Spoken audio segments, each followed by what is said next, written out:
दोस्तों, बात 1974 और फिर 1998 की है। जी हाँ, इस समय भारत अपने वजूद को न्यूक्लियर फील्ड में अच्छे से स्थापित करने की कोशिश कर रहा था और पूरा वेस्ट का महकमा, पूरे देश हमारे खिलाफ लगे हुए थे। उस समय हमने ऐसी चीजें की जिससे कि नासा तक आश्चर्यचकित हो गया कि आखिर हमने भारत के न्यूक्लियर प्रोग्राम पे जरा सा भी एक इंडिकेशन क्यों नहीं लगा पाया। आखिर हमें पता क्यों नहीं चल पाया कि भारत एक न्यूक्लियर टेस्ट करने वाला है। पूरा वेस्ट फेल हो चुका था और इसकी साफ-साफ वजह थी कि भारत के लोग बड़े चतुर, बहुत तेज और उन्होंने ऐसे कुछ व्यवस्थाएं बनाई जिससे कि नासा के सैटेलाइट्स भारत के ऊपर आते तो थे, पर वो नीचे होने वाले किसी भी चीज को समझ नहीं पाते थे कि ये क्या हो रहा है। आज भी ऐसे ही चीज को किया जा रहा है और नासा की सैटेलाइट्स आज भी चकित हो रही हैं कि कैसे आज के फार्मर्स ऐसा क्या कर रहे हैं कि हमें पता ही नहीं चल पा रहा कि स्टबल बर्निंग हो रही है या नहीं। पर खैर, हम आपको बता दें, पोखरन 1998 की बात है। इस मिट्टी पे बहुत कुछ हुआ। इस मिट्टी पे सैटेलाइट्स बार-बार वेस्ट अपनी भेज रहा था चेक कराने के लिए कि आखिर यहाँ क्या किया जा रहा है। राजस्थान का एक कोना और वहां कोशिश की जा रही थी समझने की आखिर यहां पर भारत कर क्या रहा है। अब समझे भी कैसे? कोई साइंटिस्ट दिख ही नहीं रहा है। सब बांधे हुए हैं अपने सिर पे साफा, पगड़ी और पहने हुए हैं गमछा। उनको लगे कि ये किसान है। हमने उन्हीं के अटायर को धारण कर लिया और हमारे जितने इक्विपमेंट्स थे, सारे इक्विपमेंट्स को हमने बालू से, रेत से ढक रखे थे। उस पे हम रेत छिड़कते रहते थे।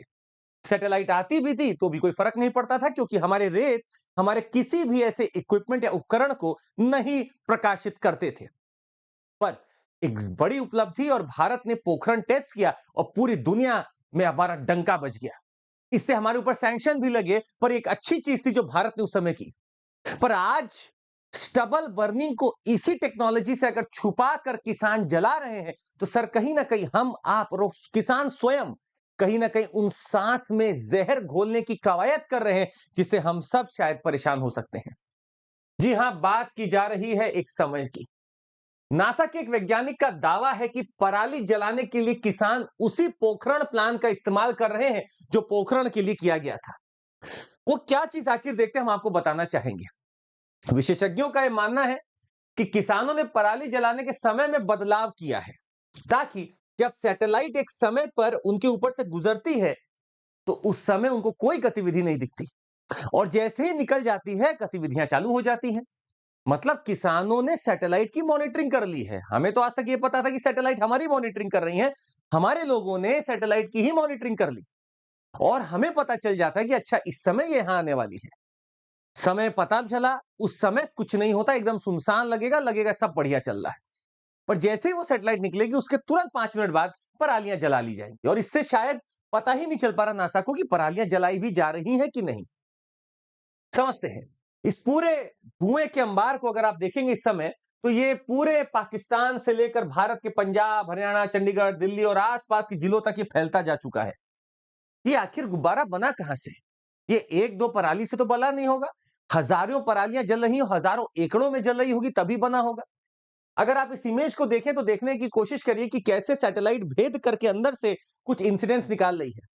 देखिए कैसे पाकिस्तान में चीजें जलाई जा रही हैं, आसपास जलाई जा रही हैं और हमारे पंजाब हरियाणा में भी कम नहीं है। आगे आते आते आप आगे हरियाणा में दिल्ली के आसपास भी जलाई जा रही हैं। मतलब ये परालियां जिम्मेदारी तो है। हमने और समय की जांच पड़ताल करना चालू किया, हमें पता चला कि इन्हें यह पता चल चुका है कि नासा की सैटेलाइट हमारे ऊपर 12 से 2 बजे के बीच में रहती है दिन में। हमने इसको ट्रैक करने की कोशिश की कि पीएम 2.5 कब ज्यादा हो रहा है। हमने देखा एग्जैक्टली 12 से 2 के बीच में या उसके थोड़ी देर बाद तक पूरा पीएम कंसंट्रेशन गिरता है और जैसे ही शाम आती है 4 बजे 5 बजे के बाद ये बहुत तेजी से ऊपर भागता है। इसका मतलब है धुएं और पराली जलाने का रिश्ता जो है वो 4 बजे के बाद शिफ्ट कर दिया गया है और अगले दिन जब वापस से 1-2 बजे कुछ होगा तब तक सब जल के राख हो चुका होगा, धुआं बस थोड़ा थोड़ा निकलता होगा पर आग नहीं दिखेगी। ये बात ऑलरेडी कर चुकी है। जेठवा साहब है जो साइंटिस्ट, उनका कहना है कि नासा और एनओएए के सैटेलाइट दोपहर 1:30 से 2 बजे के बीच भारत और पाकिस्तान के ऊपर से गुजरते हैं। उनका अनुमान है कि किसान संभवतः इस समय के बाद पराली जला रहे हैं। हालांकि आपको बता दें, विशेषज्ञों ने इस बात को काटा भी है। कुछ विशेषज्ञों का यह मानना है, स्थानीय अधिकारियों ने खारिज कर दिया है बोलते हुए कि पंजाब प्रदूषण नियंत्रण बोर्ड है, पंजाब का जो पॉल्यूशन कंट्रोल बोर्ड है उसके चेयरमैन है आदर्श पाल विग ने, उन्होंने कहा है कि Punjab remote sensing centre, ISRO और नासा के सैटेलाइट्स का इस्तेमाल कर पराली जलाने की घटनाएं रिकॉर्ड करता है, जिनमें रात में होने वाली घटनाएं भी शामिल हैं। हालांकि सैटेलाइट से बचाव पोखरण के समय जब किया गया था, तो ऐसा गलत बोलना नहीं होगा कि क्या किया जा सकता है या नहीं। नीचे ऐसे बहुत सारे इंसिडेंसेस किए जा सकते हैं जिससे कि सैटेलाइट को पता ही ना चले नीचे क्या हो रहा है। ईरान ने तो अपना बहुत कुछ कर रखा है इस सैटेलाइट के आड़ में। खैर, इनका मानना है कि पंजाब का पोल्यूशन कंट्रोल बोर्ड इतना पावरफुल है कि वो सारे चीजों को रिकॉर्ड करता है। अगर सारे चीजों को रिकॉर्ड कर रहा था, तो हमारे पास एक फैक्ट ये भी आता है। सरकारी आंकड़ों को जब हमने देखने की कोशिश की, तो हमें पता चला कि 15 सितंबर से 17 नवंबर तक पंजाब में केवल 8,400 पराली के आसपास चराने की घटनाएं आती हैं, जो लगभग पिछले साल 33,000 थी। हरियाणा में 2,000 है, जो घटकर 1,000 हो गई हैं। पर बावजूद इसके पिछले साल से ज्यादा पोल्यूशन इस साल बना हुआ है। अगर आपकी परालियां कम जल रही हैं, तो गवर्नमेंट आंकड़ों में जब हम ढूंढने की कोशिश किए, आपके आंकड़ों में तो कम दिखाई जा रही परालियां, पर पोल्यूशन का एक्यूआई इंडेक्स या प्रदूषण या हमारी सेहत लगभग उतनी ही खराब बनी हुई है, पद से बदतर ही हो रही है। तो या तो आपके आंकड़ों में कोई कमी है, या फिर हम इस धुएं को समझ नहीं पा रहे। हो सकता है अमृत घोल दिया हो, हम पीना नहीं चाह रहे हो, यह भी हो सकता है।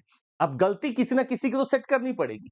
विशेषज्ञों ने बोल दिया पंजाब के कि देखिए सर, ऐसा नहीं है, हमारे यहाँ परालियां कम जल रही हैं। हालांकि हमने कुछ किसानों से भी जब कोशिश की समझने की, तो पंजाब के भटिंडा प्रशासन की एक लापरवाही सामने आती है। पंजाब के बहुत सारे प्रशासनिक लोगों का मानना है कि वो किसान के पास जाएं और किसान को थोड़ा बहुत बात करके, किसान उनसे पूछता है कि सर क्या किया जाए, हमारे पास कोई टेक्नोलॉजी नहीं है, आप हमें पैसा देता नहीं हो, सरकार इसका कुछ कर नहीं रही हो, तो क्या किया जाए। तो सरकारी लोग ये बोल रहे हैं जाकर कि एक काम करो, 4 बजे के बाद जला लिया करो। और यही बात पता चली कि खेतों में पराली के ढेर लगे हुए हैं, जिससे जब मर्जी आग लगाई जा सकती है। ऐसे में जब किसान नेता कह रहे हैं पराली जलाने के मुख्य दोषी सरकार और प्रशासन है, क्योंकि किसान पराली को आग नहीं लगाना चाहते, पर उनके पास कोई मुकम्मल प्रबंधन नहीं है। और ये साफ कह रहे हैं कि आप 5 बजे के बाद लगा लो आग। अगर किसानों को मुआवजा दे दिया जाए पर एकड़, अगर किसानों से स्टबल इकट्ठा कर लिया जाए, तो शायद किसान अपने आप ही इस चीज को समझ जाएंगे और पहुंचकर प्रशासन खेतों में यह कह रहा है कि 4 बजे के बाद पराली की आग लगा लिया करो। अगर ये चलता रहेगा सर, तो आपकी सैटेलाइट्स हो, कुछ भी आप मॉनिटरिंग कर लें, आप सही तथ्य को उजागर नहीं कर पाएंगे। अगर ये चलता रहा, तो इस समय दिल्ली का एक्यूआई 450 को हर समय ब्रीच कर रहा है, और आप पराली जलाना अभी तक बंद नहीं कर पा रहे हो। इस बात को स्थापित करते हुए बहुत समय हो चुका है कि पराली का रिश्ता, हवा का रिश्ता, भूगोल का रिश्ता बन चुका है, और इससे धुआं पूरे एनसीआर में फैल रहा है। पर इसके बावजूद भी कॉन्क्रीट स्टेप नहीं लिए गए। पंजाब यहां तक कि कहता है कि हमने बहुत सारी टेक्नोलॉजी लेकर आई है।